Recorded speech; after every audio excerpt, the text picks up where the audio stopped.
MAET returned 3% in the December quarter. The fund's long positions and currencies contributed positively to performance, while shorts and put option hedging detracted from quarterly returns.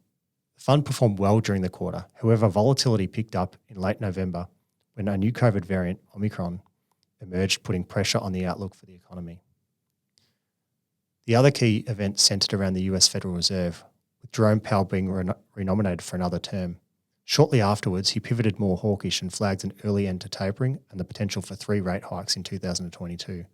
Supply chains continued to face challenges, but there were early signs that the worst had passed.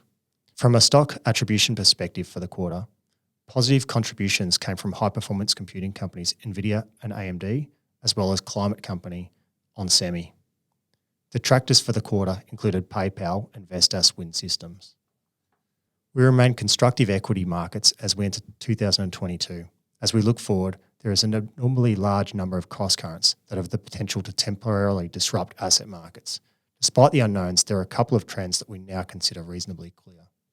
Growth will slow. Alas, the world can only reopen once, and many businesses will begin the cycle of being assessed against the strong reopening-led numbers they produced in 2021. Inflation will moderate. Inflation data will also begin to cycle the reopening numbers of 2021.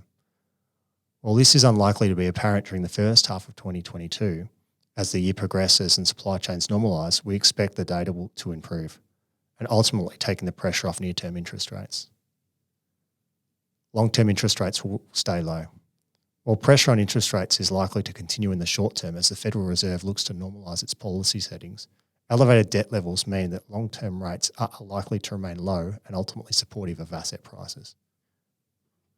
As growth investors, our focus remains on identifying sustainable growth trends and the resulting winning stocks.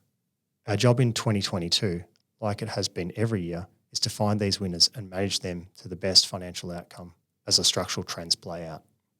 Thank you.